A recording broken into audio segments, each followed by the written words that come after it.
it's relatively straightforward to start changing that structure between paragraphs in your essay, in the main body of your essay. Have a look at this example. I've taken the content out. We're saying here the title, not a very imaginative one, evaluate A's ideas about X in the light of recent empirical evidence. Now let's leave to one side your introduction, which might want to set up how your essay is going to address that question, and your conclusion. And there's a very poor summary of a conclusion there. We'll deal with conclusions separately. Let's look at the main body of your essay. In particular, I'm thinking after paragraph 2, which is very likely to outline A's ideas and position. That might even go beyond paragraph 2. But then you're going to get into paragraphs where you start to introduce different bits of empirical evidence, different bits of ideas from which you can make an evaluation of A's ideas. And what we've got here looks very much like a list. And this is often a way in which essays are approached. So you've got A's ideas covered, B found evidence that, C argued that, D produced evidence that. Now it may be that there's something quite good going on here. It probably shows that there's inclusion, assuming B, C and D are all relevant to this essay title of evaluating A's ideas, relevant content.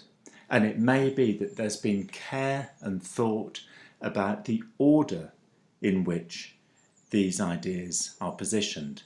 But something is underdone in terms of the structure. This looks like a list. And what we need is a sentence at the beginning that does the job of connecting. So let's think about how B, C and D might relate to A's ideas. For example, further evidence in support of A's ideas about X can be found in the work of B. Okay, now obviously then you'll change how you write the rest of that paragraph, but what this does, this is the bit I wanted to zoom in on. Do you see how this orientates the new paragraph that's coming up to what has been covered previously?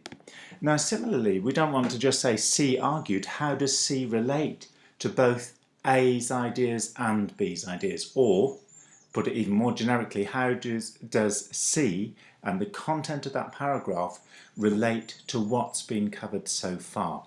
Is C also agreeing? Might be more complex. C provided partial support for the ideas of A, and you may want to put and B. However, whilst A focused on ... C found evidence that supported, and then you can kind of document that. So the point that's being made here is that you are communicating what's coming up in this paragraph partially supports the ideas you've covered so far in your essay, with a particular emphasis given the title on A's ideas about X, whatever X is, so an issue that A is trying to explain or understand. But it's only partial. There's partial support, and this is often the trickiest sort of thing to write about, where it's not a complete agreement, not a complete disagreement, it's a bit of a mixture. But if you can get that right, you're really showing excellent scholarly thinking, so please do persevere with that. Maybe D disagreed. D contradicted, challenged A's ideas about X, drawing on evidence from, and then whatever the evidence was. Now, I would consider, if this were the case, that what you've got, other things being equal, you've got a corroboration of A's ideas by B, you've got partial support here by C and disagreement by D. It might well be the case that this works out to be a better arrangement, that you deal first with corroboration, then with a challenge, and then finally this more subtle partial agreement, partial disagreement. This might work out to be a better structure. So sometimes these things go together. When you're thinking about connectors, it might make you replan the order in which you cover the ideas in your essay.